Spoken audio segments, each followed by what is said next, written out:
Vamos a arrancar con la unidad 3, que se llama, titulada La discursividad tecnosocial del neoliberalismo. ¿Ok?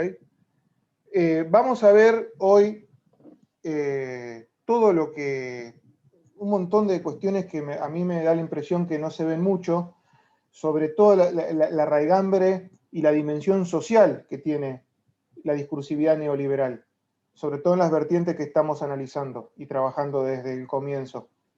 Y vamos a discutir mucho esto que ya venimos discutiendo también desde el comienzo, esta idea de pensar al liberalismo solamente desde lo económico, como si se pudiese reducir el fenómeno a las decisiones convencionales que tenemos sobre el saber y las disciplinas, ¿no? En las cuales se suele dividir el saber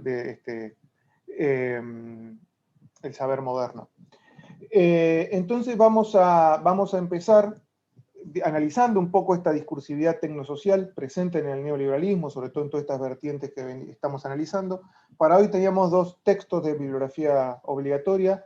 El primero es de Laval y Dardot, se titula El ordoliberalismo entre la política económica y la política de sociedad, páginas 99 a 132 del libro que les comentaba recién, La nueva razón del mundo, ensayo sobre la sociedad neoliberal. El libro está completo en el Classroom. Y después tenemos un texto de mi autoría que se llama La función social de la empresa en el ordoliberalismo y la economía social de mercado, aportes para una conceptualización del neoliberalismo. Vamos a arrancar, si les parece, retomando un poco lo que habíamos visto el encuentro pasado, que es esta cuestión que suscitó bastantes comentarios y que hay que trabajarla, que es la crítica neoliberal al capitalismo de masas. Nosotros habíamos dicho que en toda esta discursividad que estamos analizando, hay una constatación histórica, si ustedes quieren, que es, en principio, el fracaso, la constatación del fracaso de la doctrina del laissez-faire, la doctrina del liberalismo clásico, del dejar hacer y dejar pasar, pero también la constatación histórica de que todos los buenos principios, como se va a decir, como también está reflejado en las actas del coloquio Walter Lippmann, todos los buenos principios, las buenas intenciones del liberalismo clásico, de los economistas de fines del siglo XVIII, principios del siglo XIX, todos esos principios terminaron en lo que fue el capitalismo, ¿sí? El capitalismo de fines del siglo XIX y principios del siglo XVIII, y principios del siglo XX, perdón, el capitalismo de fines del siglo XIX y principios del siglo XX, que fue el capitalismo de los oligopolios y los monopolios, el capitalismo de los concerns, ¿no? Que, bueno, eran todo lo contrario a los principios de la competencia que tanto se pregonaban y se reivindicaban a fines del siglo XVIII, ¿no? Un siglo después se constata, como también dice Walter Lippmann, ¿no? En su libro A Good Society, se constata que esto ha fracasado, y a lo que condujo fue a este capitalismo de masas, a este capitalismo de monopolios y oligopolios que poco tiene que ver con la competencia de mercado como principio ordenador. Y acá vamos a ver, por ejemplo, Repke, acá tiene una frase en la introducción del libro Civitas Humana, esto ustedes lo tienen escaneado, que dice, fíjense lo que dice, ¿no? El término capitalismo no puede significar un tipo de organización económica, no es un tipo de organización económica, sino únicamente una época histórico-económica e histórico-social determinada en su individualidad, singularidad y complejidad. Acá retomamos la idea que veíamos la vez pasada de que la competencia de mercado y el capitalismo no son dos cosas iguales, no son sinónimos desde esta vertiente discursiva, ¿no? El capitalismo, dice Repke, no es otra cosa que aquella forma escoriada y corrupta que la economía de mercado ha revestido en la historia económica de los últimos 100 años, hablando de 1944, ¿no?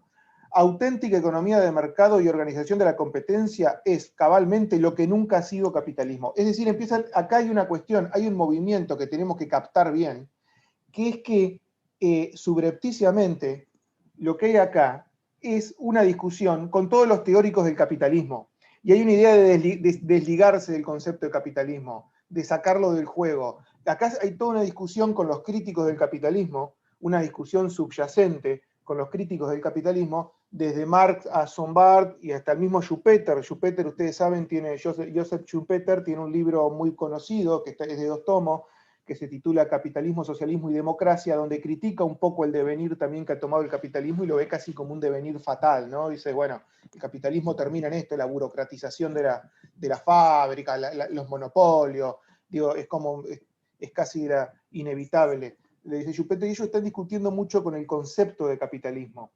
Están discutiendo mucho con la crítica al capitalismo, que en esa época, ya desde fines del XIX, con toda la expansión del marxismo y los análisis de Marx, estaba muy vigente, y ellos no son indiferentes a estas discusiones que se estaban teniendo en esa época. Más todavía en el contexto de la Gran Depresión y la Segunda Guerra Mundial, no son ajenos a las discusiones sobre el capitalismo. Ahora, fíjense lo que empiezan a decir, cómo empiezan a desligarse de ese concepto y tratan de llevar la discusión hacia otro lado. Lo que dice Eucken, por ejemplo, Eucken va a decir que el capitalismo es producto de una hipostatización. ¿Y qué es una hipostatización? Dice la conversión, esto lo hemos visto, se ve mucho en las ciencias sociales, lo que es la conversión de un término en un ser o sustancia con leyes y dinámicas propias. Fíjese lo que dice Eucken en el libro, este libro que estamos viendo, que Fundamento de Política Económica.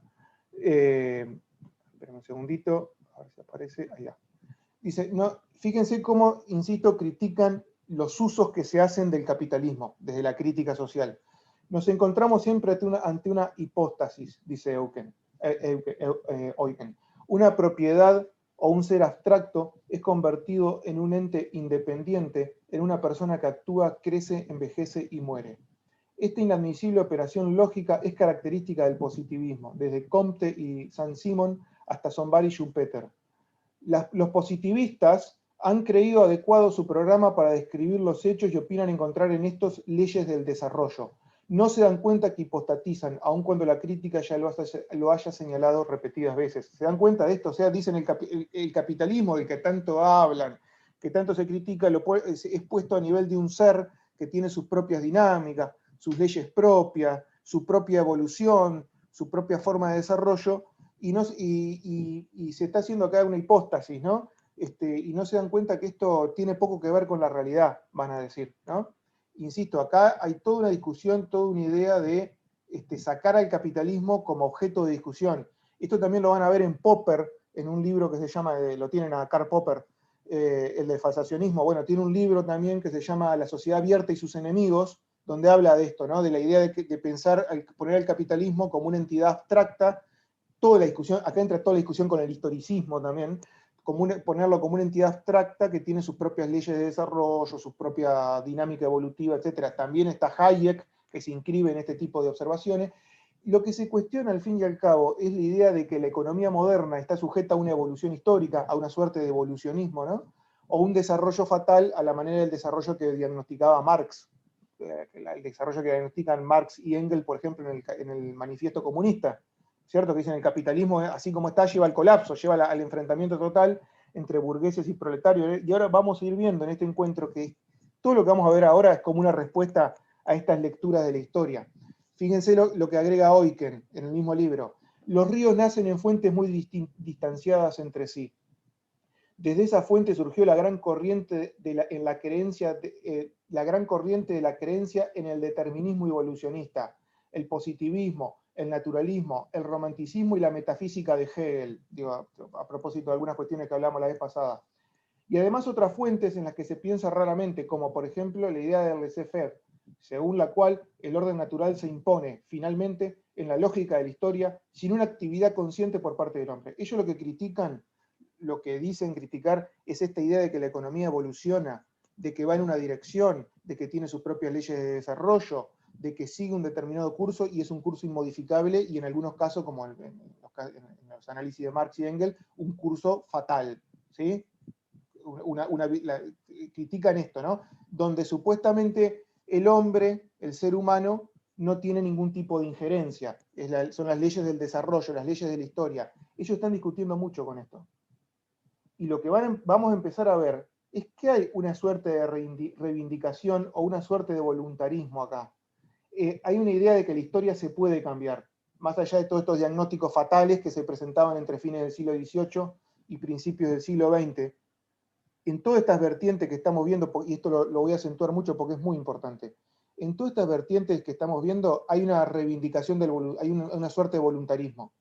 una idea de que el hombre, el ser humano, puede intervenir y cambiar el curso de la historia, que la historia no necesariamente va a terminar como lo diagnostican Marx y Engels en el Manifiesto Comunista, como lo diagnostica Schumpeter en Capitalismo, Socialismo y Democracia. No va a terminar como lo diagnostica Sombart, como lo diagnostican los críticos. Hay una idea de que la historia puede ser otra cosa, de que puede haber una intervención humana acá y que se puede cambiar el curso fatal que asume la historia o que se creía que asumía la historia en ese momento, que la historia puede desembocar en otra cosa. Y es más, y hay una cosa más radical todavía, que a veces no se suele asociar con el neoliberalismo, y es la idea de que la historia es objeto de una continua refundación, la refundación de la historia, que la historia se puede refundar continuamente, que la historia es objeto de constantes y profundas reformas, que la historia, el neoliberalismo en esta vertiente pone a la historia como no como un objeto, un fenómeno que tiene sus propias leyes de desarrollo, que son inmodificables, que están más allá de la voluntad humana. El neoliberalismo que estamos viendo pone a la historia como objeto de una profunda reforma, de una profunda y constante reforma, y trae la idea de que la voluntad humana puede modificar el curso de la historia. En este sentido estamos hablando de un fenómeno político, básicamente. Hay acá una reivindicación política. El neoliberalismo no es ni antisocial ni antipolítico. Lo que pasa es que plantea las cosas en otros términos, ¿sí? Pero hay una idea de que el ser humano puede cambiar el curso de la historia. Y a partir de este quiebre se abre toda una discursividad tecnosocial, que es la discursividad que vamos a ver hoy. La idea de que se puede intervenir sobre la sociedad, se puede intervenir sobre la historia para cambiar su curso. Y acá se abren tres cosas, que las vamos a ver en todo este encuentro. La primera es que se va a elaborar un diagnóstico social. Los intelectuales que estamos viendo elaboran un diagnóstico social, problematizan lo social, por usar términos de Foucault. Hay una forma de problematización que acá está en juego. La segunda cuestión es que a partir de acá se van a abrir también nuevos objetos de intervención política, que antes no estaban, en el liberalismo clásico. Se abren una nueva serie, se hacen visibles, se hacen inteligibles, nuevos objetos que van a ser susceptibles de intervención política o de intervención gubernamental. Y la tercera cuestión es que también se plantean nuevas metas u objetivos gubernamentales. De lo que estoy hablando, básicamente, de algo que hablamos ya en los últimos dos encuentros, es que vamos a ver acá emerger al neoliberalismo, a la discursividad neoliberal, como una grilla de inteligibilidad para las relaciones entre el Estado, el mercado y la sociedad. Esto lo trabajamos la semana pasada, ¿se acuerdan? Va a aparecer acá una suerte de lente que nos va a permitir comprender de otra forma, de la forma que lo comprende el neoliberalismo, las relaciones entre el Estado, la sociedad y el mercado. Y fíjense una cosa, y esto me parece porque yo sé que hay muchas de ustedes, muchos y muchas que pueden estar estudiando esto o que tienen relación, porque a partir de acá se abre una nueva forma de entender el desarrollo económico y la política social. Repito, a partir de acá se abre una nueva forma de entender el desarrollo económico y la política social. Y es también a partir de acá que el neoliberalismo se pone en un punto que está más allá del progreso y de la política de bienestar. El neoliberalismo sale de la idea del progreso. Hablan de desarrollo económico y no de progreso, porque el progreso para ellos es volver a esta idea de que la historia, la economía está sujeta a leyes inexorables e imprescriptibles de desarrollo. El neoliberalismo tiene como una fuerte crítica al progreso. Y también, y dentro de esta crítica se plantea también, hay todo un cambio con las políticas de bienestar. Nosotros sabemos a priori que el neoliberalismo es crítico del estado de bienestar, pero lo que yo les propongo reconstruir acá es bien todos los puntos de quiebre que abren el lugar de esa crítica, porque todos sabemos que el neoliberalismo es contrario al estado de bienestar, que quiere terminar con el estado de bienestar, pero que quiere terminar con el estado de bienestar no significa que quiere terminar con la política social. No significa que desaparezca la política social o que el Estado se reduzca a su mínima expresión. A partir de acá vamos a ver toda una reconfiguración del Estado, toda una reconfiguración de las relaciones entre Estado, mercado y sociedad, y toda una nueva faz, como la llama el mismo Repke, una nueva faz, una nueva dimensión de la política social, que tiene muy poco que ver con la política del liberalismo clásico y muy poco que ver con la política del estado de bienestar, aunque no por eso va a dejar de ser una política social. Digo, acá se abre, me parece lo más interesante de todo esto que estamos viendo, me parece por ahí lo que se va a cruzar como un eje transversal, lo que va a cruzar todos los proyectos o las investigaciones que ustedes están realizando, que es esta discursividad tecnosocial que se abre con el neoliberalismo. Y la vamos a dividir en tres partes a esta discursividad. Vamos a ver el diagnóstico, vamos a ver los objetos de intervención que se postulan y las metas gubernamentales que se plantean, hacia qué tipo de sociedad, qué tipo de mundo tiende todas estas ideas que se ponen en juego. Entonces vamos a empezar, o mejor dicho, vamos a continuar por lo que es el diagnóstico que pone en juego esta discursividad. Yo lo titulé así, el diagnóstico, una respuesta a la cuestión social, porque si leyeron el texto, el artículo que publiqué en la revista Economía y Política de Chile, yo lo que propongo ahí es entender esta discursividad como una respuesta a la famosa cuestión social que surge a mitades del siglo XIX. Jack Doncelot en su libro La invención de lo social lo cuenta muy bien a esto, ¿no? La cuestión social emerge a partir del quiebre de la república, ¿no? A partir de esta idea de que el derecho no es la solución para todo, a partir del conflicto que se da entre las libertades, entre la libertad de trabajo y la libertad y la propiedad privada. La cuestión social es algo que marca mucho la historia europea y también después la historia de todo Occidente, entre fines del siglo XIX y principios del siglo XX, y el neoliberalismo, las vertientes neoliberales que estamos viendo no son ajenas a eso, se inscriben en todo ese horizonte de debates, en toda esa tradición de debate sobre la cuestión social, que es una tradición sumamente compleja. Hay un montón de cosas escritas sobre esto, yo no me voy a, seguramente ustedes lo habrán trabajado en grado o en posgrado, digo, esto se lee mucho, ¿no? Está bueno, el libro de Rosa Malión, que ha trabajado mucho sobre esto, pero Susana Murillo también, dentro de lo que es el marco de este doctorado. Es una tradición sumamente compleja y rica. Yo la voy a retomar acá desde tres términos. Acá retomo un poco el artículo, que lo voy a hacer rápido a esto porque está en el artículo que tienen para leer. Pero si uno lee toda la discursividad del liberalismo, lo que llama el liberalismo sociológico, lo que Laval y Ardot llama el liberalismo sociológico, si uno lee toda esa discursividad, esa puesta en discurso sobre lo social, va a ver que aparecen tres términos. Hay tres términos que aparecen todo el tiempo. El primer término que aparece en este diagnóstico que elaboran estos intelectuales que estamos viendo, es el tema del vacío social. Esto era algo que ya venía del siglo XIX. Es la idea de que tanto la modernización económica como los procesos de democratización política, la expansión del capitalismo industrial y a su vez de la democracia en su forma moderna, producen un vacío social entre el individuo y el Estado, ¿no? Es decir, lo que se empieza a constatar, sobre todo esto lo cuenta Doncelot perfectamente, ¿sí? Les recomiendo que lean, de hecho tiene un apartado que se llama el vacío social. Lo que se empieza a constatar desde mediados del siglo, en la segunda mitad del siglo XIX, es que es la disolución de los lazos sociales, que la modernidad trae una disolución de los lazos sociales. Para los socialistas, esta disolución se produce por la expansión de la lógica del mercado y sus principios individualistas, ¿no? Va destruyendo el lazo social, destruye los lazos previos, los lazos comunitarios. Eso para el socialismo pone el foco en la expansión del capitalismo industrial o más generalmente lo que es las relaciones de mercado en la sociedad. Pero también están los diagnósticos más liberales.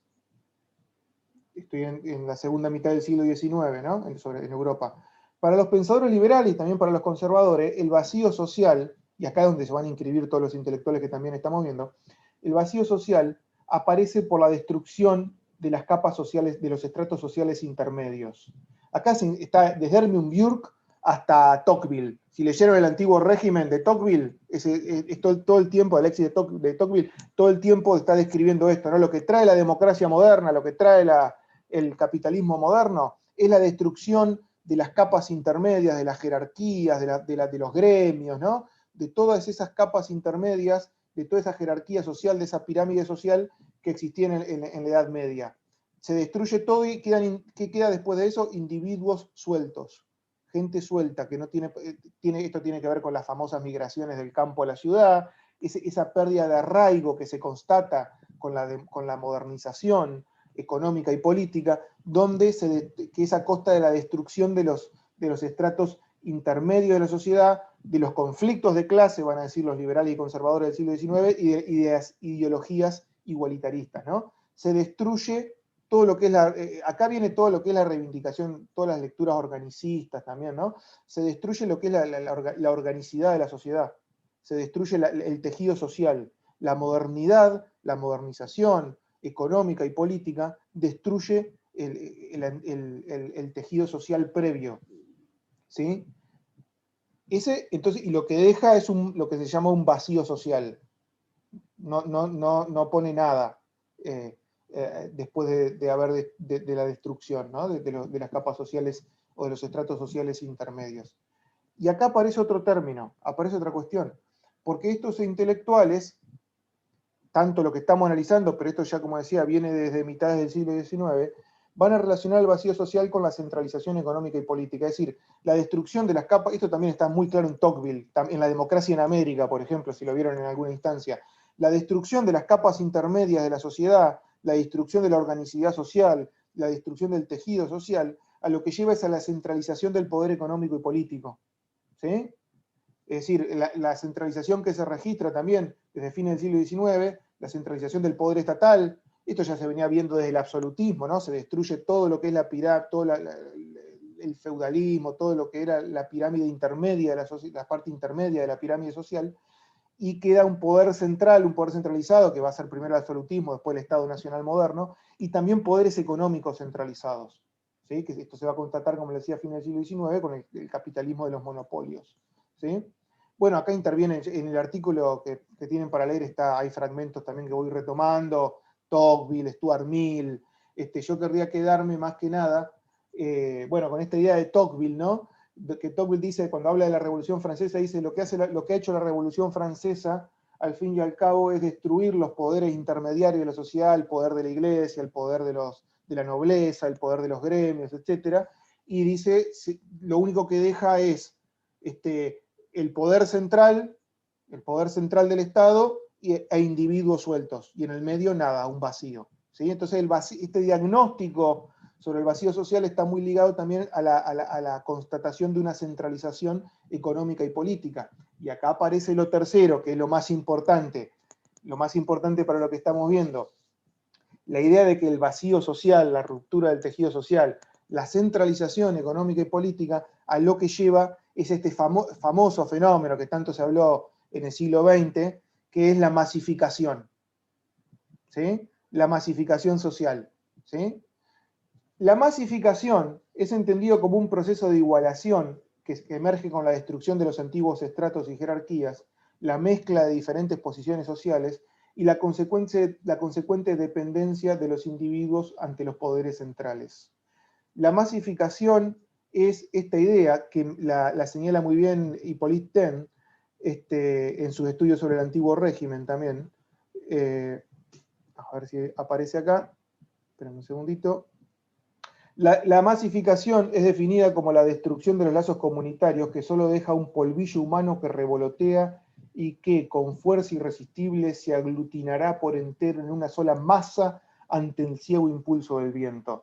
Esta idea de que la destrucción de los lazos comunitarios, la destrucción de las capas intermedias de la sociedad, lo único que deja es un polvillo humano, una arena de individuos, como después va a decir el mismo Repke, y esta arena de individuos es la masa sin dirección, que va a ser después el sujeto de los poderes centralizados, ¿no? Y va a ser también acá lo que están viendo, lo que se empieza a ver también en el siglo XX, que este es el germen del fascismo, ¿no? Y de los grandes movimientos fascistas.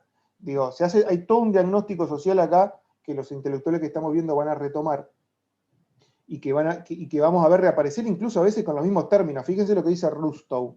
Las masas son una humanidad pulverizada. Fíjense, se habla de esta pulverización del lazo social.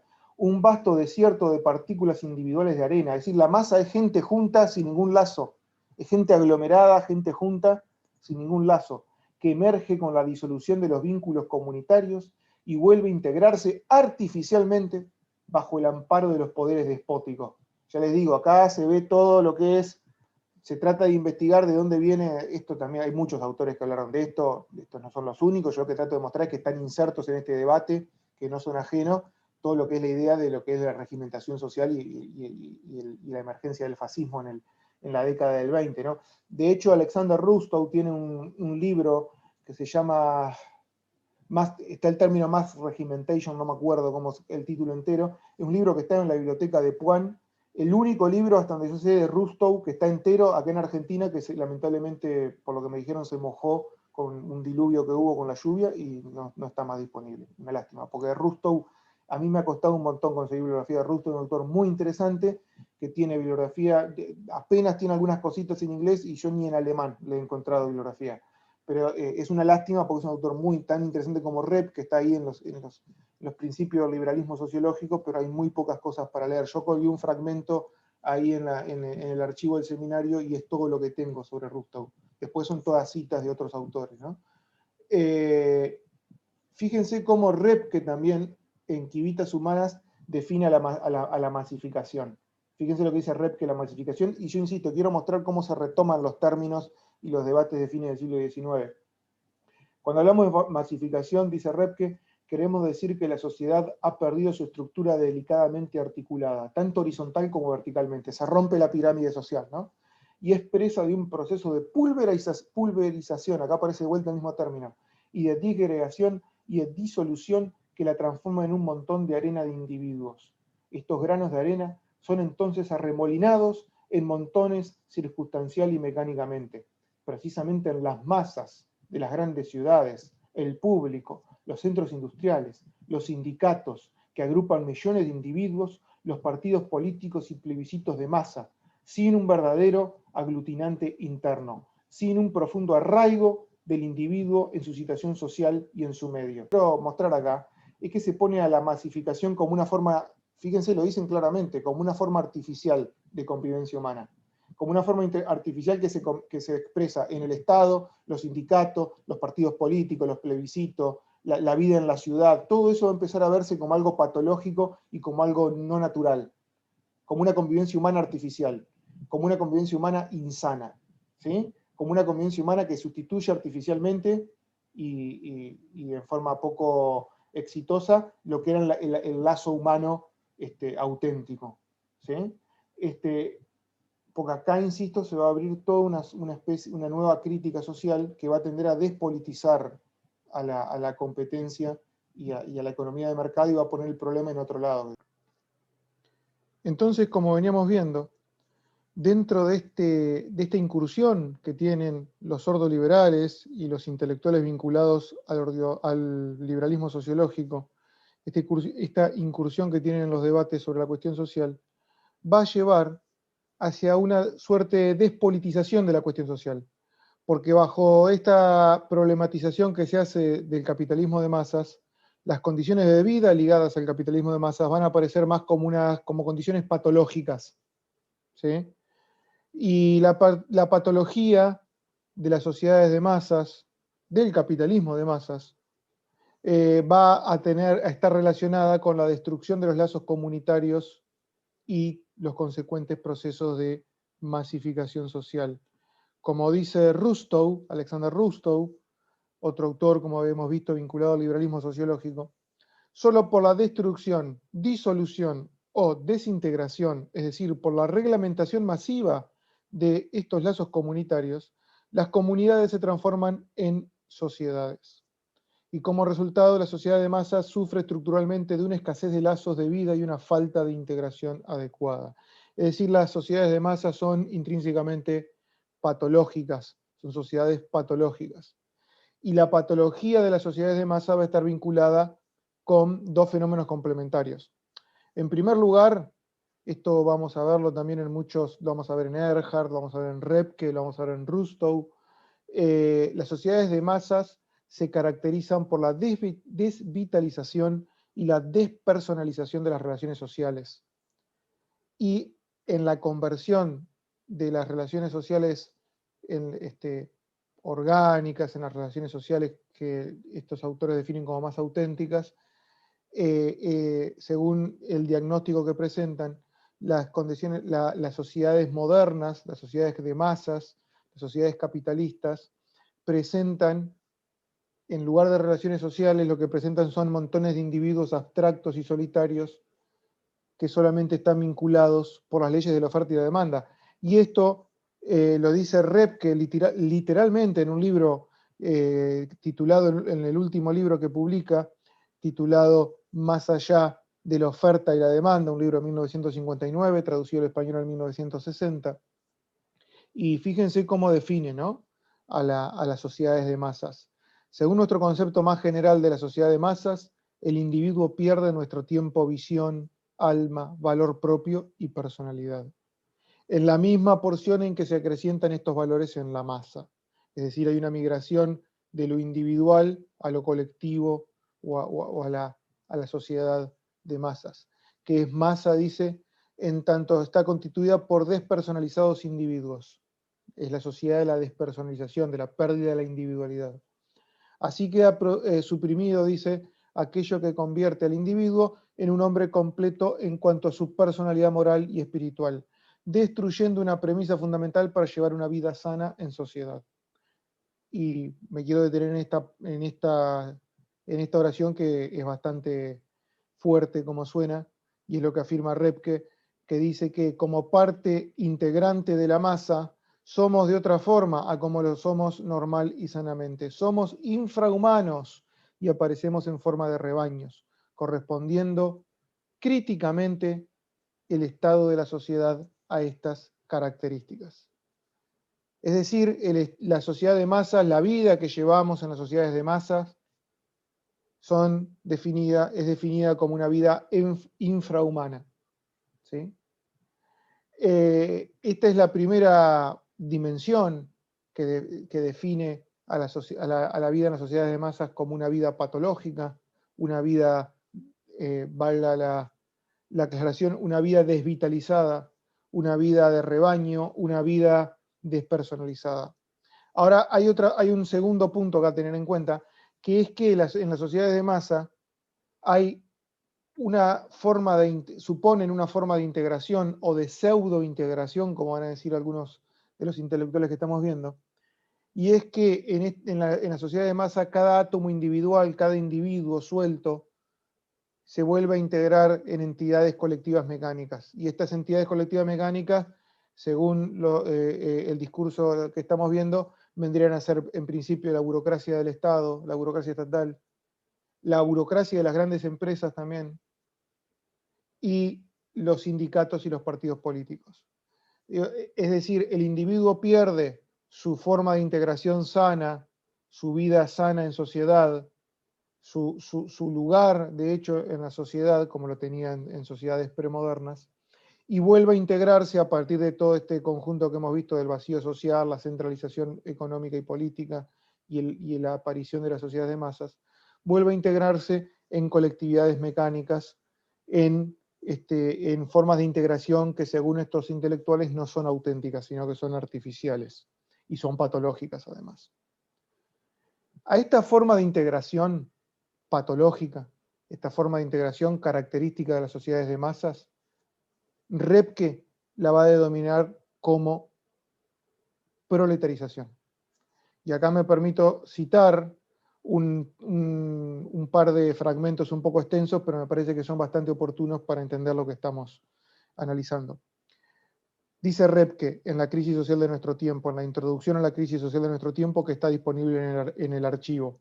Bajo el efecto de todas estas circunstancias, una mayor parte o menor de la población ha desembocado por doquier, en virtud de un proceso que puede denominarse como proletarización, siempre y cuando se dé la suficiente amplitud al concepto, obviamente porque Repke acá tiene en cuenta todo lo que es la definición, ¿no?, y todo el tratamiento que desde la tradición marxista se ha hecho del proletariado y la proletarización.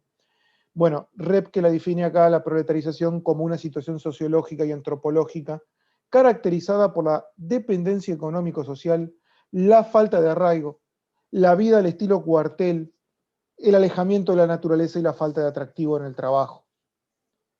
Es decir, se empieza a discutir acá con todos los diagnósticos también que había hecho el marxismo sobre la alienación, sobre los mismos procesos de proletarización de los que hablan Marx y Engels, por ejemplo, en el Manifiesto Comunista, y se lo empieza a llevar, en vez de definirlo como una cuestión política y como una cuestión que tiene que ver con procesos estructurales del capitalismo, se lo empieza a llevar hacia el terreno de la patología social. Y en este sentido también podemos decir se lo empieza a despolitizar y se empieza a poner una torsión en todo este horizonte de discusiones que venimos viendo. Desde la perspectiva de Repke, entonces, la proletarización no se reduce a una condición económica o material, sino que es un problema vital en su más amplio sentido.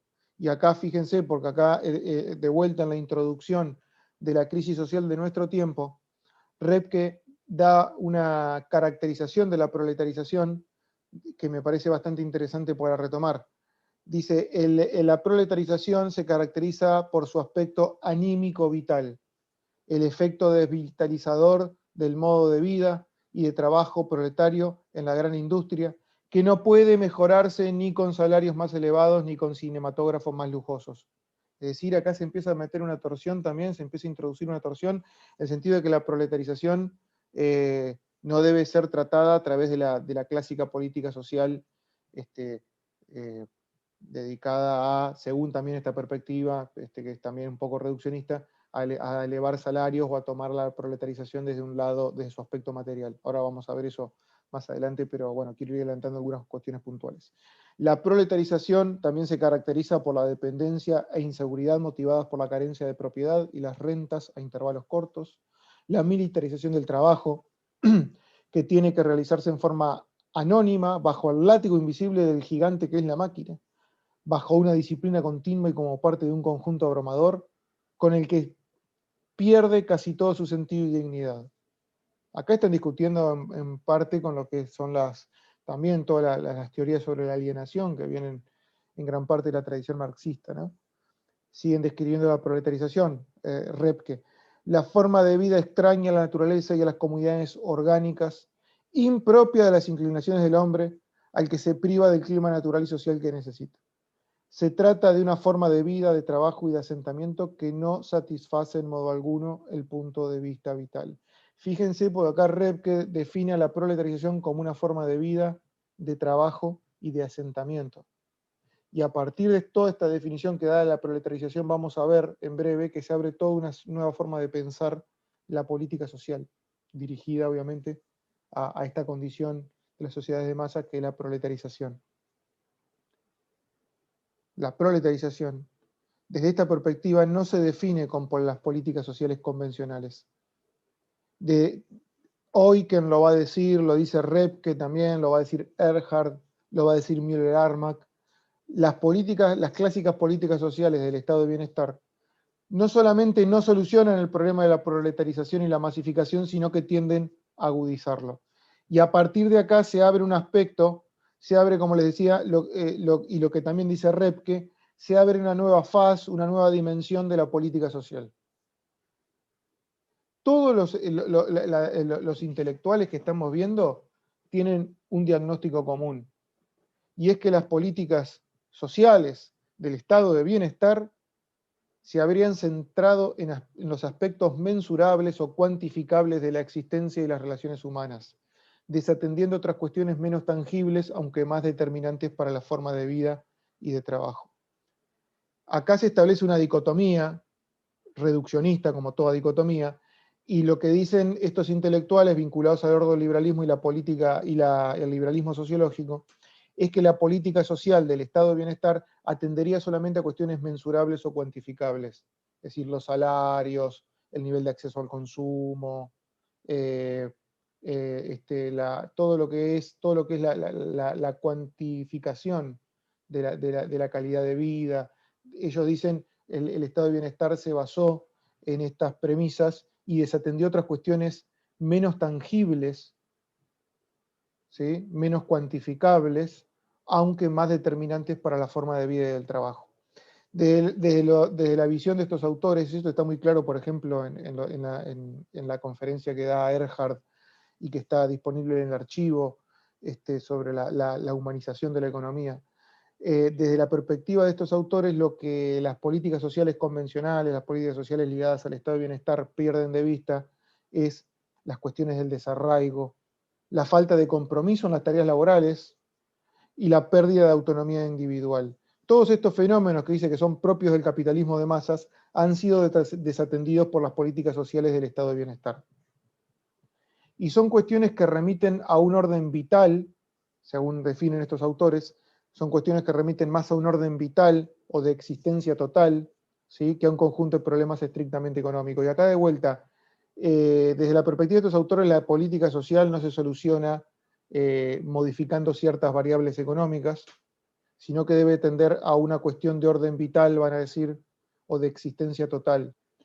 Hay un texto de Victoria Aydar, que está disponible en la bibliografía complementaria de la unidad 3, que se llama La problematización ordoliberal de lo social. Y en este texto, que lo recomiendo para leer y que es muy interesante, Victoria Aydar dice lo siguiente, me permito leer también este fragmento. Dejando de lado el problema de la satisfacción de las necesidades sociales básicas que creían superado, y el tema de la desigualdad, fíjense, ¿no? Se deja de lado la satisfacción de las necesidades básicas y las cuestiones vinculadas a la desigualdad económica y social. La construcción ordoliberal de lo social se focalizó sobre el problema de la falta de satisfacción de las necesidades emocionales y espirituales de las clases desposeídas. Es decir, la política social que van a empezar a pensar ellos va a apuntar más hacia la dimensión emocional y espiritual de los individuos y no tanto a las variables económicas y materiales en las cuales viven las clases desposeídas. Esta observación se vinculaba con una crítica más general a la concepción antropológica que el liberalismo compartía con el socialismo y cuyo rol consistía en la sobreestimación de la razón y del papel que desempeñan los intereses en el comportamiento humano. Y acá se abre una dimensión de la política social que a mí me parece llega a nuestros días, que hace eco incluso en ciertos discursos que vemos circulando en Latinoamérica y también en Argentina. Y es que se supone que la población no solo demanda la satisfacción de necesidades económicas y materiales, sino de necesidades también emocionales y espirituales. Y acá vamos a ver que hay discursos, hemos visto en Argentina y en otros países latinoamericanos, estos discursos que interpelan a los sujetos, a los votantes, al electorado, a la población, lo interpelan desde la cuestión de esta dimensión más espiritual o más vinculado a lo emocional también, que desde un discurso basado en la intervención y la modificación de variables económicas y materiales, ¿sí? Y hay que tener en cuenta esta dimensión del discurso, de estos discursos vinculados al neoliberalismo, porque acá también nos llevan a revisar esta idea que hemos visto también en Argentina, de que la gente, supuestamente, la gente, la población, etcétera, solamente votaría con el bolsillo y que es en atención a esos intereses solo con que esperar que la gente mire o se enfoque en esos intereses más vinculados con la economía o con las condiciones materiales de vida, basta esperar a que la población haga eso para superar o derrocar o dejar atrás a los proyectos neoliberales. Digo, acá en parte se está reproduciendo la misma dicotomía que establecen los discursos neoliberales, esta dicotomía entre una política social más vinculada a las variables económicas, las variables materiales, las condiciones de existencia de la población, y otras variables más vinculadas a nuestra dimensión espiritual, emocional, a la necesidad de satisfacciones más vinculadas a otro tipo de dimensiones no estrictamente materiales. Entonces, acá esto nos lleva a revisar ciertas discusiones que escuchamos cotidianamente, tanto en la política como también a veces en los ambientes académicos, y es que el neoliberalismo establece esta dicotomía y pone obviamente a los valores emocionales, espirituales, intangibles, como algo a lo que hay que atender, incluso con más prioridad que a las cuestiones vinculadas a la desigualdad económica, la capacidad de las formas de acceso a bienes de consumo, la satisfacción de necesidades básicas, etc. Lo que vamos a ver acá, básicamente, es toda una redefinición de la cuestión social, tal y como venía discutiéndose desde fines del siglo XIX, desde mediados del siglo XIX. Según Eucken, esto lo dice claramente Cuestiones Fundamentales de la Economía y también en Fundamentos de Política Económica, las políticas sociales ensayadas entre fines del siglo XIX y principios del siglo XX no apuntan a las verdaderas cuestiones de fondo, va a decir Eucken, sino que tan solo atienden a problemas de coyuntura económica, ¿no? La política social, dice, se enfoca en la coyuntura económica, en atender o salir de una coyuntura económica, atender a las cuestiones que surgen en la coyuntura económica, pero no ve las cuestiones de mayor trascendencia o de mayor horizonte. Y fíjense lo que dice Eucken, ¿no? En Fundamento de Política Económica. Elevar los salarios, evitar accidentes en las empresas o crear instituciones benéficas es desde luego importante, pero no basta. En el moderno mundo de la división del trabajo, el individuo no solo tiene que temer a la miseria económica, sino también a la pérdida de sus posibilidades como persona mediante la utilización de sus energías, el obstáculo a sus posibilidades de desarrollo y la inmerecida humillación de sus sentimientos. Es decir, se está apelando acá a otra dimensión de la subjetividad. Y lo que se va a criticar acá es que las políticas sociales vinculadas al estado de bienestar, lo único que hacen es dejar al individuo a merced de poderes centralizados, tanto poderes económicos como políticos. Acá vamos a ver algo que aparece también en la actualidad y que vale la pena analizar, y es que hay toda una redefinición de la cuestión social, y la cuestión social va a aparecer acá, el problema que hay que atender acá es a la dependencia de los individuos frente al poder del Estado, frente a la asistencia del Estado, frente a la política social del Estado.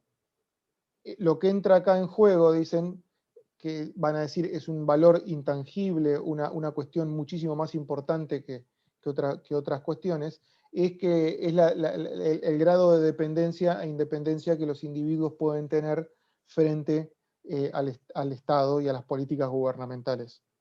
Es decir, se empieza a poner, ¿sí?, a la dependencia como una cuestión fundamental que debe ser resuelta y tratada mediante la misma política social.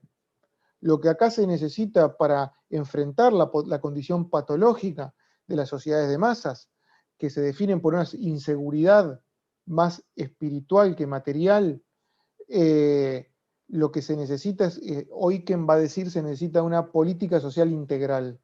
Alexander Rustow va a decir, se necesita una Vitalpolitik, una política vital que vaya directamente a las condiciones espirituales y emocionales a las que están sujetos los proletarios y las masas. Alfred Müller-Armack va a decir que es necesario transformar el mundo circundante de obreros y trabajadores, mientras que Repke va a decir más tajantemente que es necesario desmasificar y desproletarizar.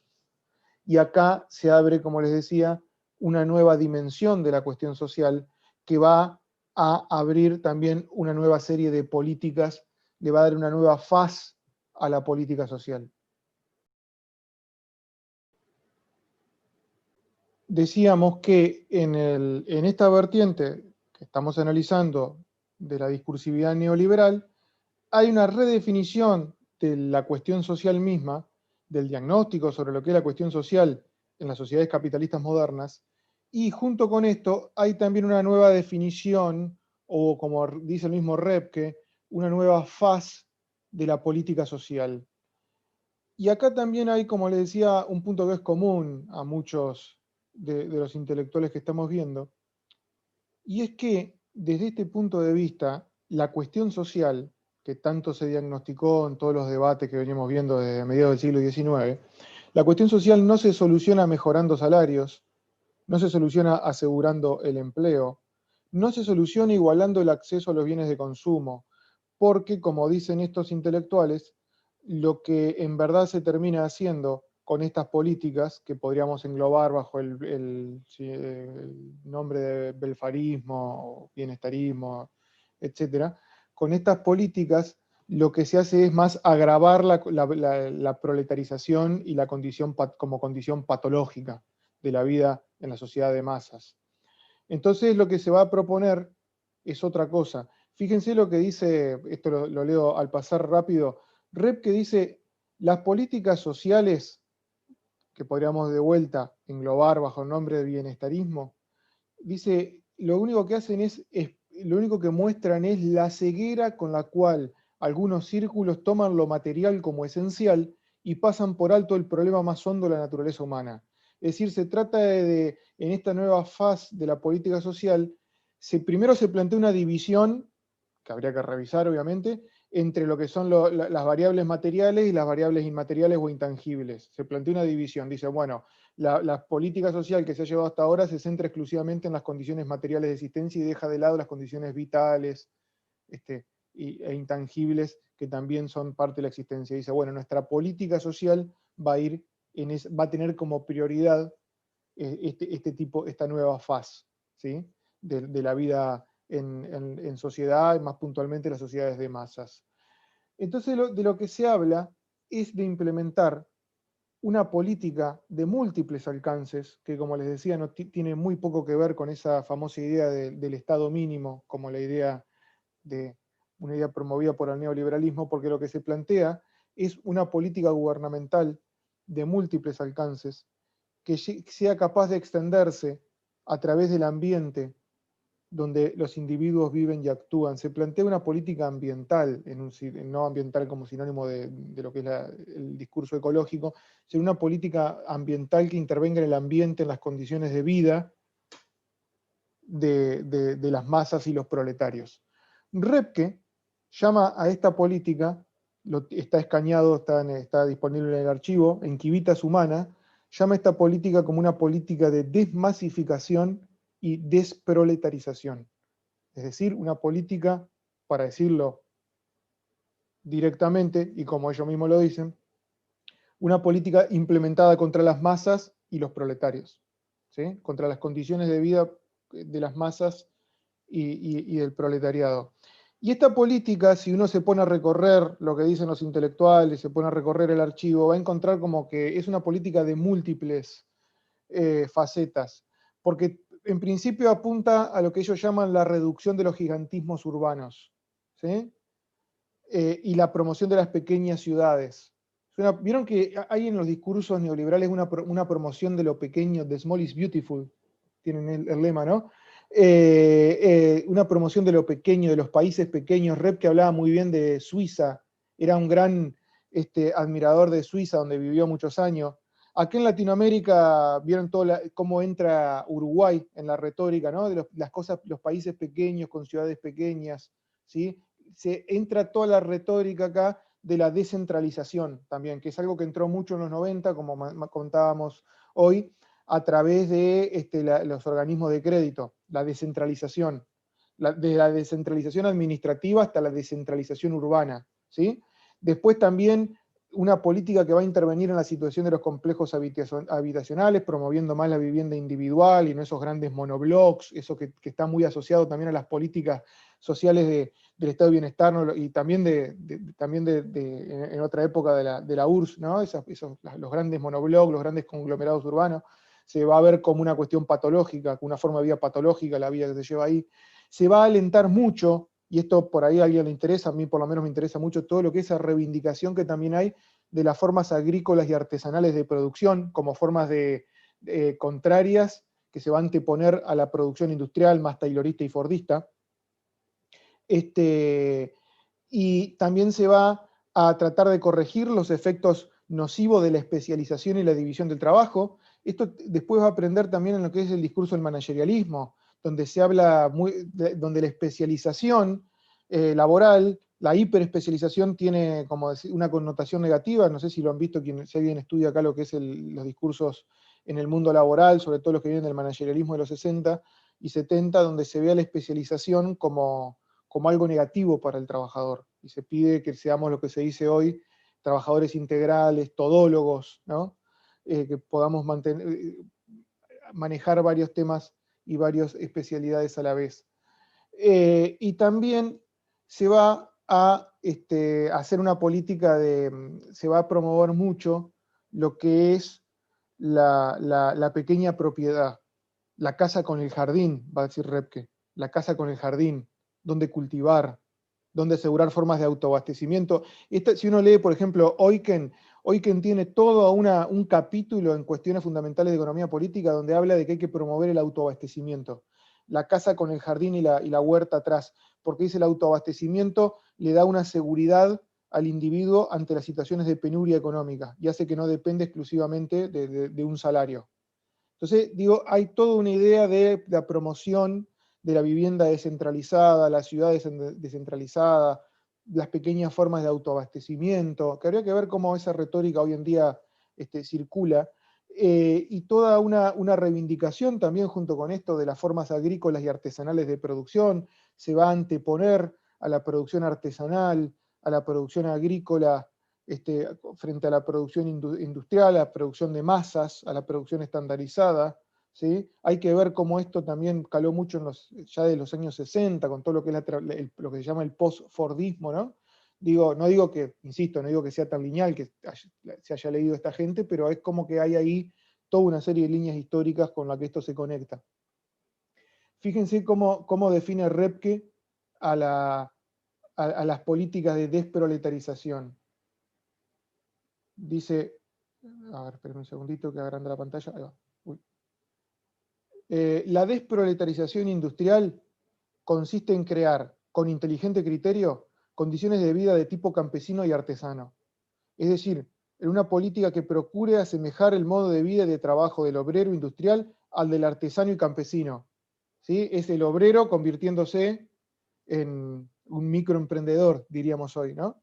Esto presupone la descentralización en toda regla de las industrias por el medio rural y las pequeñas ciudades, y una planificación rural que contrarreste las grandes aglomeraciones urbanas e industriales. A ver, cuando hablamos de que el neoliberalismo es antiindustria, que tiene políticas antiindustrialistas, que acá esto de hecho en Argentina lo hemos vivido a partir de los 70, cuando hablamos de la crítica o del antagonismo que el neoliberalismo plantea a la industria, viene de acá esto en parte.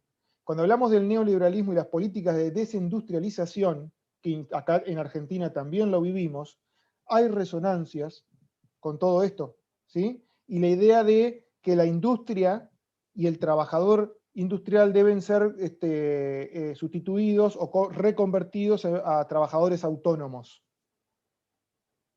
¿sí? Que no tengan que no estén en relación de dependencia y que no estén en este trabajo estandarizado y rutinizado, militarizado, como diría Repke, de la fábrica.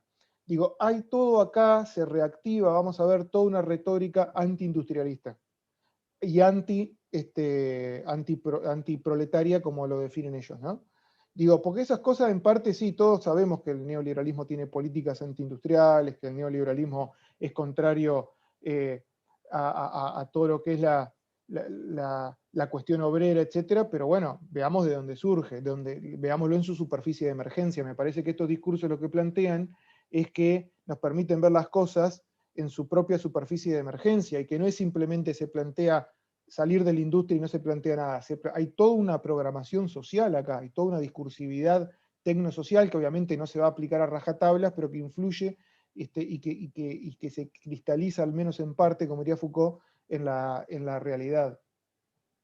Y también todo lo que es, digo, para los que estudian lo que es la forma, hay que ver cómo ha funcionado esto también, ¿no? En casos concretos, alguien mencionaba Harvey también, que esto también lo estudió, lo que es, cómo se ve esto en las ciudades, todos los planes de descentralización de la ciudad, todo lo que es la retórica vecinalista, no sé si alguien lo estudia, todo lo que es la ponderación del vecino frente al ciudadano, también tiene una relación con esto, ¿no? La idea de crear pequeñas comunidades de pertenencia dentro de una misma ciudad.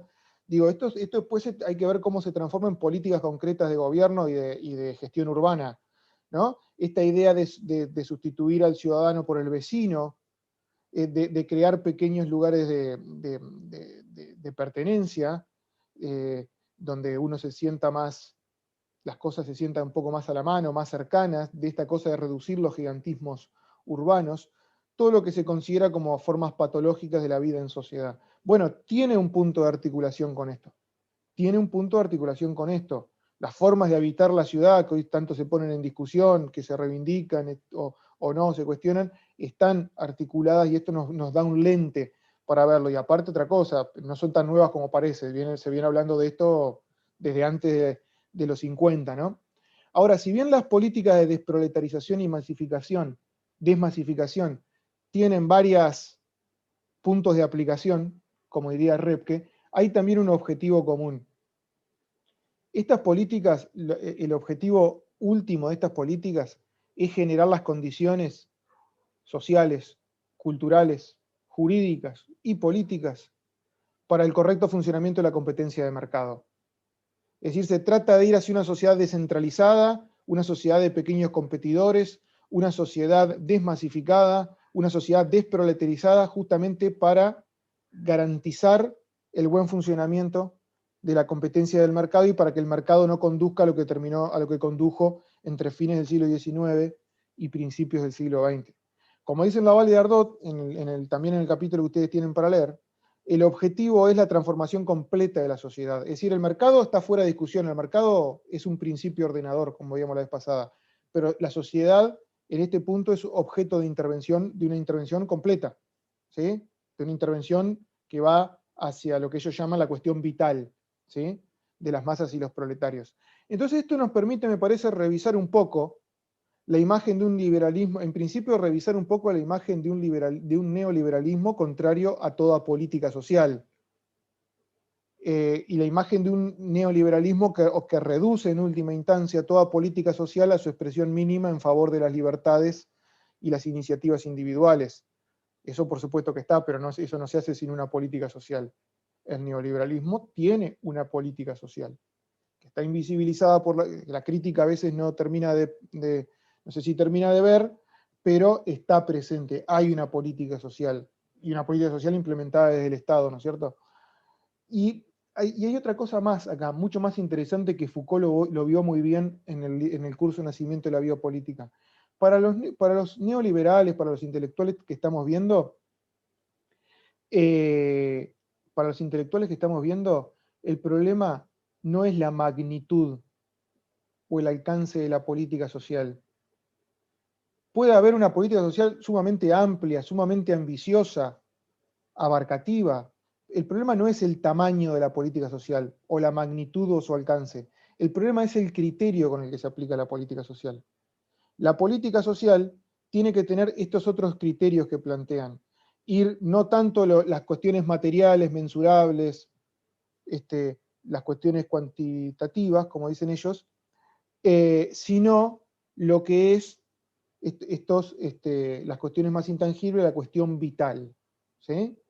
Y también es como bien decía Foucault, no hay que gobernar a pesar del mercado, sino gobernar para el mercado. Todas estas políticas de desmasificación y desproletarización son políticas para el mercado, en favor del mercado. No son políticas que vienen a corregir los errores del mercado, como podríamos poner a grandes rasgos bajo una lógica keynesiana, sino que son políticas que reestructuran toda la sociedad desde su arquitectura jurídica hasta su propia trama social, la reestructuran en favor de hacer garantizar el buen funcionamiento de la lógica del mercado. ¿Sí? Y esta política, como les decía hoy, es una política que se implementa, y esto lo dicen ellos, yo no estoy exagerando, es una política contra las masas y los proletarios. Y es una política, como vamos a ver ahora, tiene a la empresa como núcleo principal, como su punto de apoyo. Y cuando decimos la empresa no estamos hablando de un centro de poder económico, sino una forma de ordenamiento social. Y acá es donde empezamos a llegar a lo más interesante, por lo menos desde mi punto de vista. Para las vertientes neoliberales que estamos viendo, la empresa no es una entidad concreta, una institución, un agente dentro de la cadena de producción y consumo, sino que es una forma de ordenamiento social. Y acá vimos el diagnóstico que ellos hacen, ¿sí? Vimos el diagnóstico y cómo redefinen la cuestión social. Vimos que plantean nuevos objetivos de intervención social, de intervención política. Se abre todo acá, se hace el inteligible, toda una serie de objetos de intervención política que van desde las condiciones de vida hasta la propia subjetividad del proletariado, que antes no eran tan visibles o no se hacían presentes de esa forma. Y ahora vamos a ver también qué nuevos objetivos o qué nuevas metas de gobierno plantea esta trama discursiva. Y lo que vamos a ver, justamente, es que el objetivo de estos intelectuales que estamos viendo es pasar hacia lo que podríamos llamar como una sociedad de la empresa. Una sociedad de la empresa que es muy diferente a los viejos proyectos de la sociedad de mercado. Sociedad de la empresa no es lo mismo que sociedad de mercado. Quiero aclarar eso para que no haya confusiones. La sociedad de mercado era el proyecto de Smith, el proyecto de los clásicos, de los fisiócratas, de todo lo que son los pensadores y economistas que aparecen a fines del siglo XVIII. Los intelectuales que estamos viendo, que aparecen después de la Gran Depresión, y que se reúnen en el coloquio Walter Lippmann, y tienen sus escuelas, sus redes, etc., lo que plantean es más una sociedad de la empresa, no una sociedad de mercado a la vieja usanza. Y querría un poco profundizar esto porque me parece sumamente importante. Y acá hay una cuestión, porque lo que estos intelectuales se plantean o se proponen es promover la competencia de mercado, difundir la competencia de mercado como criterio de ordenamiento social, difundir la competencia de mercado a través de todo el entramado social, pero sin que eso implique la economización de todo. Cuando hablo de la economización de todo, no estoy haciendo un término aleatorio, estoy usando un término de Wendy Brown, no sé si la conocen, que tiene un libro que se llama El pueblo sin atributos, y Wendy Brown dice, es una de las críticas más famosas hoy en día del neoliberalismo, se lee mucho, por lo menos hasta donde yo sé, y Wendy Brown dice que el neoliberalismo trae la economización de todo. Y yo me permitiría revisar esa idea. Porque lo que ellos hacen es, fíjense, tratan de expandir la lógica de la competencia de mercado por toda la sociedad, por todo el entramado social, pero a su vez no se puede hablar que esto es un proyecto que apunta a economizar todo. De hecho, ellos tratan de expandir. El proyecto es el programa que tienen. Después hay que ver qué pasa en la realidad, pero eso es en otro nivel. El programa que ellos tienen, el programa político y económico que ellos tienen es expandir la competencia de mercado a través de toda la trama social, que la propia competencia ordene la trama social, pero a su vez evitar los efectos socialmente perjudiciales de la lógica del mercado. Y esto lo dice Repke claramente en la traducción al inglés. Esta parte no está en la traducción en castellano, pero sí está en la traducción en inglés de La crisis social de nuestro tiempo, que dice: no exijamos a la competencia más de lo que puede dar. Para que la competencia no tenga el efecto de un explosivo social, ellos se dan cuenta que la competencia es dañina. Ellos se dan cuenta que la competencia es disolutoria, que rompe el vínculo social, que produce este vacío social que ya se había visto en el siglo XIX. Entonces dice, para que la competencia no tenga el efecto de un explosivo social y al mismo tiempo no degenere en lo que fue el capitalismo de masas, su premisa será un marco político y moral sólido. La competencia, y esto es fundamental, es muy clásico, muy característico del liberalismo sociológico, es que la competencia tiene que estar, no se da en el aire, se da en un marco político y moral. La competencia tiene que estar enmarcada, ¿sí? Tiene que estar contenida, tiene que estar y sostenida por un andamiaje. Y entonces acá yo me plantearía una serie de preguntas. Porque acá es donde vamos a ver bien dónde está la programación neoliberal y qué originalidad tiene este neoliberalismo que estamos viendo. ¿Cómo es posible? Voy a leer estas preguntas, las tengo anotadas porque las quiero que queden bien planteadas. ¿Cómo es posible hacer gobernable los criterios económicos formales de la competencia de mercado? ¿Cómo hacer para aplicar la competencia de mercado, para aplicar los principios de la competencia de mercado en una sociedad y hacer que sean gobernables, que no haya un estallido social, que la competencia de mercado no produzca una explosión, como dice Repke? Y es más, ¿cómo hacer que la competencia de mercado funcione como un principio de ordenamiento de las relaciones sociales, evitando la mercantilización de las relaciones sociales mismas? Esa pregunta se la hace esta gente. ¿Cómo aplicar la competencia de mercado? ¿Cómo hacer que la competencia de mercado funcione como un criterio de ordenamiento social y que eso a su vez no conduzca a la mercantilización de las relaciones sociales? Fíjense lo que dice Repke si mal no recuerdo, en Más allá de la oferta y la demanda, que es un libro que publicó, uno de los últimos libros que publicó en vida. Fíjense lo que dice. La competencia que fijamos como premisa para la regulación de una libre ordenación económica, es decir, la competencia es nuestra premisa, es el horizonte hacia el que tenemos que ir, tropieza en todas partes con un límite, no pudiendo desearse que sobrepase ese límite.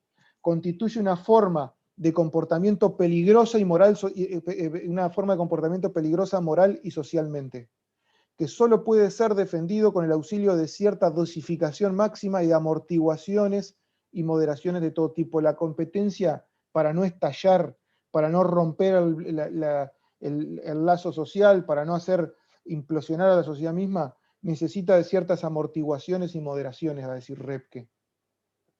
Y la pregunta entonces es, ¿dónde están esas amortiguaciones que necesita la competencia para funcionar bien? Esos amortiguadores que necesita la competencia para funcionar bien y no explotar. En los discursos que vamos a ver, y esto está trabajado en el artículo de mi autoría que había para leer en esta unidad, la empresa funciona como un contrapeso de la competencia de mercado. Cuando ellos hablan de empresa y competencia de mercado no están hablando de lo mismo, en principio. Están hablando de dos cosas distintas. La empresa es un contrapeso de la competencia de mercado y a su vez lo que va a hacer posible la competencia. Adelante un poco.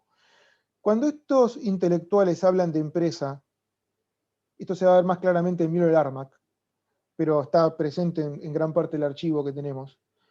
Cuando estos intelectuales hablan de empresa, no hablan de cualquier empresa, no hablan de las grandes empresas, características de las que hablaba Schumpeter, por ejemplo, las características de las empresas fordistas, no hablan de ese tipo de empresas. No hablan de las grandes empresas estatales, tampoco para ellos es todo lo que hay que evitar, ¿sí? Toda esa estandarización de la producción y el consumo y del trabajo. Ellos hablan de una empresa que tiene una forma muy particular, de una empresa que tiene una forma muy particular. Desde la perspectiva de Repke, esto está claro en Repke, está en Erhard, está en Müller-Armack también. La empresa verdaderamente humana, porque ellos hablan, dicen, todo el tiempo están diciendo, hay que humanizar la empresa. Hay que humanizar, hay que hacer que la empresa adquiera un entorno más humano. No tan, como ¿se acuerdan de la película Tiempos Modernos de Chaplin? Hay que hacer que la empresa adquiera un entorno más humano, no tan mecanizado, tan rutinizado, tan estandarizado. La empresa debe humanizarse. La empresa, para ello la empresa que no está ni masificada ni proletarizada, es aquella que tiende a yuxtaponerse, aquella cuya organización, cuya forma, tiende a yuxtaponerse con la forma de la familia y el hogar. Y a ver si acá van viendo si alguien estudia el discurso managerial, acá va a empezar a aprenderse varias señales de alerta, digamos. Porque acá lo que ellos tratan de hacer, y díganme si esto no es parte de nuestro presente, piensa en una forma de empresa que sea capaz de cohesionar la vivienda y el lugar de trabajo, la familia y la profesión, ¿sí? Una empresa donde se cohesionen distintas lógicas, ¿sí? Una empresa cuyo entorno sea más parecido al de una familia. Una empresa que sea donde se mezcle la lógica de la vivienda con la lógica de la producción. Fíjense, porque esto yo acá tampoco estoy diciendo nada sobre el aire. Fíjense lo que dice Repke en la crisis social de nuestro tiempo. Hay que propender hacia un orden económico que reúna en forma ideal vida y trabajo. Que reúna vida y trabajo, producción y consumo, vivienda y lugar de trabajo. Digo, acotación, paréntesis, ¿no? La actualidad. Naturaleza y humanidad, desarrollo independiente de la personalidad y color del contacto social, oponiendo al aspecto industrial urbanístico, ¿sí?, la tradición y la constancia, la independencia económica y la autarquía, el desarrollo de actividades múltiples, ¿sí?, y el contacto con la naturaleza. Yo, por lo menos, me da la impresión que esto tiene bastantes resonancias con nuestra actualidad laboral. Vivienda y lugar de trabajo en un solo espacio, familia y lugar de trabajo y lugar de producción en un solo espacio, el desarrollo de actividades múltiples, ¿sí? Todo esto es la empresa en la que ellos están pensando, ¿no? Que no es la empresa fordista, insisto, sino es otro tipo de empresa que hace convivir y articula distintas lógicas. Y acá es donde entra lo realmente importante y lo que hace, donde ellos dan la respuesta a la cuestión social. Porque ellos, para la empresa en la que están pensando, la forma empresa en la que ellos están pensando, es una empresa que reconfigura el tejido social según la lógica de la competencia. Si todo el tejido social está configurado por esta lógica, por esta forma de la empresa, y a la par compensa los eventuales daños que provoque la competencia económica, integrando los espacios de producción y de bienes y servicios con los espacios de reproducción de la vida. La empresa en la que piensan ellos es una empresa que integra los espacios de reproducción de la vida con los espacios de producción, trabajo y consumo. ¿Sí? Es una empresa que nos hace competir, que nos hace competir y a su vez nos protege de los efectos disolutorios de la competencia. La empresa aparece como el espacio donde la competencia resulta posible y a la vez soportable, porque ya no son individuos compitiendo aisladamente, individuos dejados a la buena, a su propio destino, son individuos que compiten dentro de un núcleo, dentro de un espacio de protección, que va a estar dado por esta articulación que se hace entre la lógica de la producción y la lógica de la familia, y la lógica de la comunidad y la lógica de la profesión. La empresa en la que ellos están pensando funciona como una red de contención y amortiguación para los efectos disolventes de la competencia. En la empresa en la que ellos piensan, los individuos no compiten aisladamente entre sí, persiguiendo sus propios, haciendo sus cálculos y persiguiendo sus beneficios, sino que actúan contenidos en el marco de una empresa, ¿sí? Y articulando sus objetivos con una suerte de valores, con una serie de valores comunitarios. Díganme una cosa, la famosa retórica del equipo, la retórica del equipo, ¿no se articula un poco con esto? El equipo es aquello que me hace competir, que me obliga a estar siempre competitivo y a su vez me protege de los efectos disolutorios que tiene la competencia. Es aquello que hace posible la competencia y a la vez la amortigua en sus efectos negativos. Digo, acá yo veo mucha articulación con la famosa retórica o la puesta en valor del equipo, de hacer las cosas en equipo. El equipo es eso. Para pertenecer al equipo tenés que mantenerte siempre en un nivel de competencia. Y a su vez el equipo es lo que te va a proteger de los golpes que da la competencia, es lo que te amortigua los golpes que da la competencia. Insisto, esto está muy lejos de ser un puro y un liso y llano individualismo. En esta propuesta los individuos no compiten solos, compiten enmarcados en una empresa, en la trama de una empresa que tiene lógicas familiares, lógicas domésticas, lógicas comunitarias, y a su vez es ese mismo marco, ese mismo núcleo de seguridad, porque acá se va a meter para los que estudian toda una redefinición de la seguridad social también. Esta idea de que son esos espacios, esos marcos, los que te van a hacer competir y a su vez te van a proteger de la competencia. Y acá esto es una respuesta muy fuerte y muy original, lo cual no significa que haya que tomarla o dejarla como viene, pero es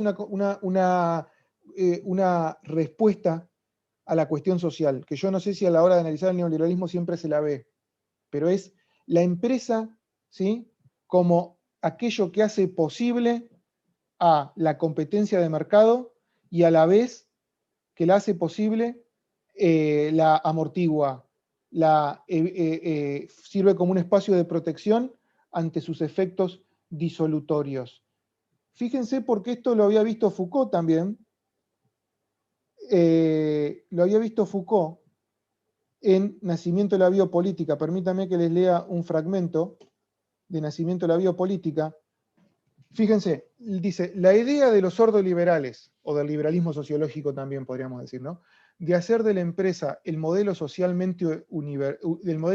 universalmente generalizado, sirve de soporte en su análisis o programación a lo que es designado por ellos como la reconstrucción de toda una serie de valores morales y culturales que podríamos calificar de valores calientes y que se presentan justamente como la antítesis del mecanismo frío de la competencia.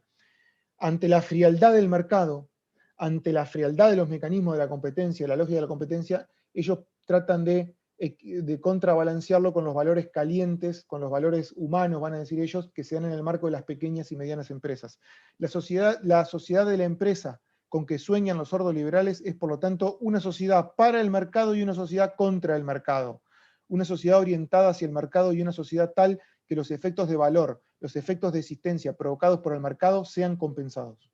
Creo que acá queda bastante claro esto que venimos diciendo. Empresa, para ellos la empresa no es un sinónimo o no es algo que se articula lisa y llanamente con la competencia de mercado. La empresa es un amortiguador de la competencia de mercado, es hasta un contrapeso, es un mecanismo, son los valores calientes frente a los mecanismos fríos de la competencia de mercado. Entonces, esta sociedad de la empresa con la cual sueñan los neoliberales, que tiene muy poco que ver, insisto, con la vieja sociedad de mercado del siglo XIX, los proyectos de la sociedad de mercado, que Rosambalión analiza también en el libro El capitalismo utópico. Esta sociedad de la empresa tiene tres grandes efectos, desde mi punto de vista, que voy a empezar, y con esto ya cerramos la exposición de hoy, después si quieren damos lugar a todos los intercambios que vayan surgiendo. Esta sociedad de la empresa, que es un programa, es un marco de inteligibilidad, no es algo que se aplica linealmente, pero que aparece en nuestra forma de distinguir entre lo verdadero y lo falso, lo correcto y lo incorrecto, lo legítimo y lo ilegítimo, que está esparcido, me parece, en la discursividad tanto pasada como presente. Este programa de la sociedad de la empresa, como podríamos llamarlo, tiene tres grandes efectos. Primero, es el primero que le hemos estado nombrando desde el encuentro anterior, es que tiende a excluir todo posible debate sobre la competencia. La competencia queda excluida como objeto de debate o como problema. ¿Sí? Lo que se deja de discutir es a la competencia como mecanismo de distribución de ingresos, asignación de responsabilidades y acceso a bienes de consumo. La competencia queda fuera de discusión, no está en discusión acá. Y esto lo dice Repke en La crisis social de nuestro tiempo. Fíjense, porque también lo dice así sin ningún tipo de rodeo. El orden buscado, dice, nos brinda un importante beneficio inmaterial. Un beneficio inmaterial. La neutralización política de la economía, en oposición a la politización de la economía, que se intensifica conforme aumenta el control estatal sobre la economía, acabando por devorarlo todo en el Estado socialista. Ustedes saben, no sé si saben, que en Hayek y Friedman son muy recordados por esto, ¿no? Que lo importante son las libertades económicas y no tanto las libertades políticas, y puede haber libertad incluso en el marco de una dictadura. Bueno, esto viene de más lejos también, ¿no? Viene de la idea de que la economía tiene que estar despolitizada. La economía se debe despolitizar, no debe haber discusiones políticas sobre la economía. Y esto, fíjense que Repke dice, esto es un beneficio inmaterial, es un valor, esto. No discutir, que no se politice la discusión sobre la competencia de mercado. Y esta es una idea común a todas las vertientes, esta sí que es una idea común a todas las vertientes del neoliberalismo, la austríaca, la norteamericana, la alemana. Es la idea de que la competencia debe ser despolitizada, la economía debe ser despolitizada. ¿Sí? Se habla, incluso nosotros vemos hoy en día, que se habla mucho de que, bueno, que ciertos diagnósticos que subyacen, ¿no? De que el problema es la división, que el problema es la discusión, que el problema es el conflicto, ¿sí? Y que si se soluciona el conflicto, si soluciona la política, la economía marcha bien, y siempre la economía nunca se pone en discusión. Siempre el problema está en los conflictos, en la política, en la cultura, pero la economía siempre queda fuera de toda discusión. Yo le diría más, cuando esta discusión es neutralizada, cuando la competencia económica, la competencia de mercado, la discusión sobre la viabilidad o no, sobre la posibilidad o no de la competencia de mercado queda neutralizada, es a partir de ahí que los proyectos liberales de mercado, todos los que hemos visto desde los 80 para acá, se tornan aplicables. Primero tuvo que, o sea, para todos los proyectos que vimos, todo lo que la crítica suele mencionar, la desregulación del mercado, la privatización de empresas estatales, la financiarización de las variables, etcétera, etcétera, la reducción fiscal, todos esos proyectos son aplicables porque primero tuvo que haber una neutralización de la competencia como criterio de las discusiones sobre la competencia, como criterio de ordenamiento social. Después ahí sí se pueden, son más, queda el camino allanado para aplicar todo eso que se suele achacar al neoliberalismo. El tema es que hay que ver lo previo también, hay que ver cómo eso se torna posible, cómo eso se torna aceptable para la sociedad, cómo eso se torna digerible y tolerable para una población. Pues si no, nunca terminamos de explicar cómo eso se aplica, fracasa y se vuelve a aplicar conforme pasan los años. Porque hay un punto de discusión que queda opacado, invisibilizado, que es la competencia como criterio de ordenamiento social. Esa es la primera consecuencia que me parece que tienen esta discursividad, ¿no? Y este proyecto, este programa social que plantea esta vertiente de neoliberalismo. Se está por cortar, acuérdense, cuando se corte, pasamos al último tramo. La segunda consecuencia, no menos importante, es la reconfiguración del proletariado. Acá hay todo un programa para reconfigurar al proletariado de sus formas de vida, sus formas habitacionales, hasta su subjetividad misma.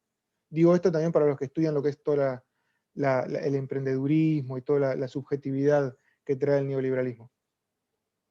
Los discursos analizados presentan a las condiciones de vida del proletariado como un obstáculo para la competencia de mercado. Esto lo dice ya desde Lippmann.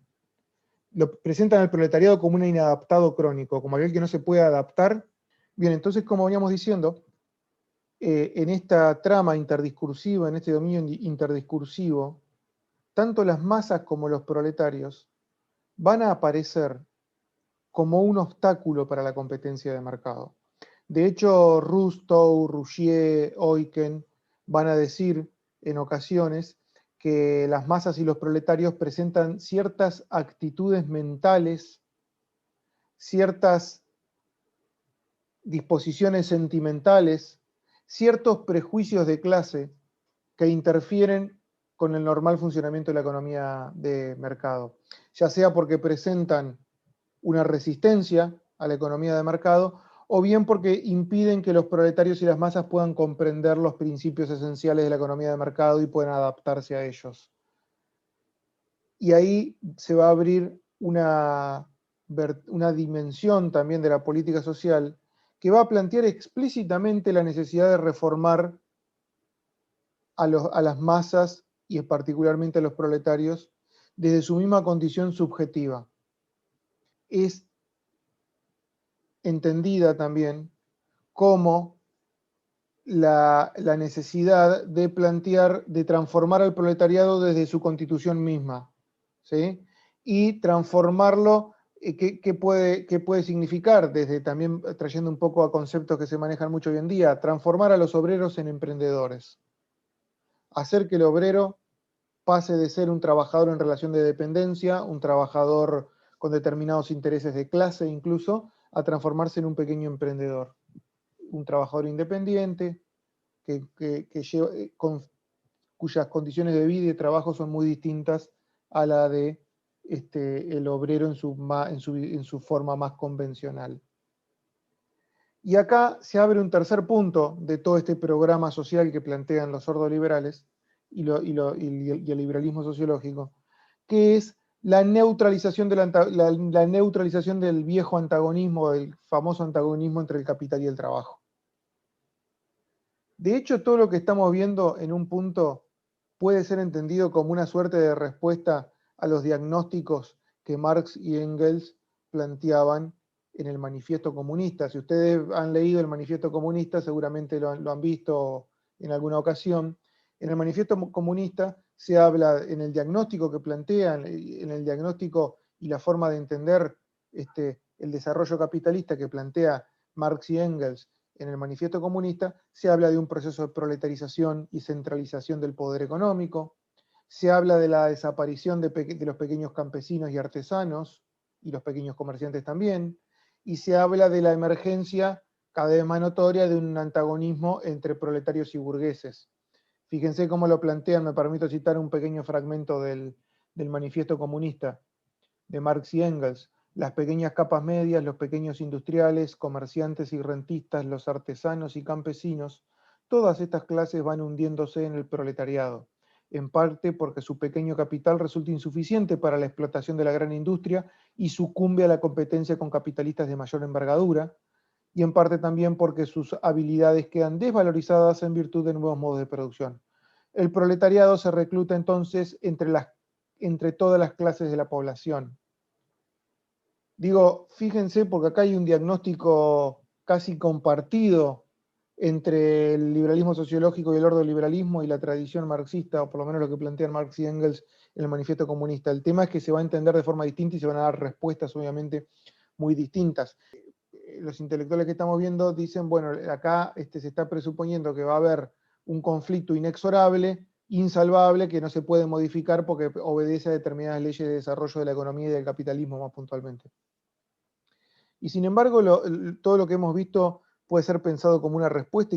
De hecho, todo este programa de la sociedad de la empresa que estamos viendo, que plantea el ordoliberalismo y el liberalismo sociológico, es una forma o un intento de neutralizar el antagonismo entre proletarios y burgueses y a la vez sustituirlo por otro tipo de antagonismo, que es ya no el antagonismo entre el capital y el trabajo, o entre la burguesía y el proletariado, en esta nueva discursividad que implica nuevamente toda una redefinición de la cuestión social y de la política social misma, se va a plantear un antagonismo donde por un lado van a aparecer las masas y los proletarios como el reflejo de la patología del capitalismo, y por el otro lado van a aparecer toda esta idea de la empresa que incluye, toda esta idea de la forma empresa que va a incluir la lógica familiar, la actividad profesional, que va a fusionar la vivienda con los espacios de producción y que va a ser puesto dentro de toda esta discursividad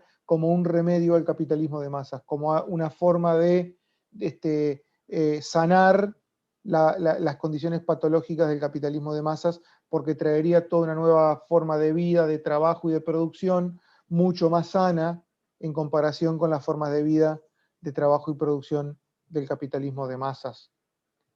Y es en este antagonismo, me parece, y a partir de todo esto que hemos estado viendo, donde el liberalismo adquiere al menos una parte, y una parte desde mi punto de vista bastante importante, de su identidad social, política y moral. El capitalismo va a tener un fuerte discurso, el neoliberalismo, perdón, va a tener un fuerte discurso antimasa, antiproletario, y va a ser acá donde, donde vemos emerger este discurso en toda a flor de piel, por decirlo de alguna manera. Para ir finalizando, estaría interesante preguntarse por si esta utopía de las sociedades de la empresa, que no son lo mismo que las sociedades de mercado, pero si toda esta utopía de estas sociedades desproletarizadas y desmasificadas, si encuentra alguna forma de realización en nuestra actualidad, incluso a través de lo que podríamos decir una distopía, si no se ha transformado en nuestra distopía. Generalmente cuando se hace la crítica de las sociedades capitalistas, se retoman mucho lo que son los diagnósticos de Weber, de Sombart, Marcuse, de la Escuela de Frankfurt, ¿sí? Y esta idea de que vivimos en sociedades de masas y de consumos, y se define también a las sociedades de masas y de consumo como sociedades altamente uniformizadas y estandarizadas, y sociedades donde la vida misma y las relaciones humanas tienden a uniformizarse y estandarizarse. Fíjense lo que dice Foucault en Nacimiento de la Biopolítica, porque por lo menos a mí me parece muy interesante. Dice, quienes critican a las sociedades de masas, y acá está hablándole a lo que es la crítica social, a la crítica social también a la crítica social que hasta hoy en día sigue vigente, dice, critican algo que ha estado sin duda en el horizonte explícito o implícito, querido o no, de las artes gobernar de los años 20 a los años 70 del siglo XX, pero ya hemos superado esta etapa, dice, ya no estamos en ella. El arte de gobernar programado hacia la década de 1930 por los ordoliberales y que hoy se ha convertido en la programación de la mayoría de los gobiernos en los países capitalistas, pues bien, esa programación no busca en absoluto la constitución de este tipo de sociedad. Es decir, con el ordoliberalismo, con el liberalismo sociológico y con el neoliberalismo mismo, se abre un horizonte de sociedad que ya no es el de las sociedades de masas. Es otra cosa lo que sea el horizonte de sociedad que se va a abrir acá. Y bueno, deberíamos pensar, ¿no? ¿Qué tipo de horizonte, en qué tipo de horizonte de sociedad estamos? Y a mí me da la impresión que este tipo de discurso que estamos viendo nos ayuda un poco a entender la diferencia o la singularidad de nuestras sociedades, de nuestra actualidad, incluso con respecto a los diagnósticos más tradicionales sobre las sociedades de masas, sobre el capitalismo mismo de masas. Y tenemos que preguntarnos también si estamos atravesando una actualidad que ya no tiene tanto que ver con el capitalismo de masas, sino que estamos en otro tipo de capitalismo o de economía de mercado, y donde ya no estamos sujetos y sujetas a estos ritmos, a los ritmos clásicos del capitalismo, sino que vivimos y trabajamos y llevamos nuestra vida como si fuesen pequeñas empresas, y vivimos y trabajamos en una fusión y en una juxtaposición constante entre la vida y el trabajo, la vivienda y los espacios de producción, la profesión y la vida familiar. Cuestiones para pensar que obviamente no tienen una sola respuesta y que siempre dan lugar a nuevos debates y que surgen obviamente y que se pueden, se siguen redefiniendo hoy en día, y que nada, simplemente dejar ese interrogante. ¿Estamos viviendo en sociedades de masas o con el neoliberalismo, más puntualmente con todas estas vertientes que estamos viendo, se abre otro tipo de sociedad que ya no tiene mucho que ver con esos diagnósticos y con esas sociedades sobre las que tanto se ha hablado la misma crítica social y hemos visto, hemos estudiado en nuestras carreras de sociología y en nuestra misma formación? Bueno, sin más, esto es todo por hoy. Nos veremos el lunes 30 de noviembre para seguir con la unidad 4 y 5 del programa y también finalizar con el seminario.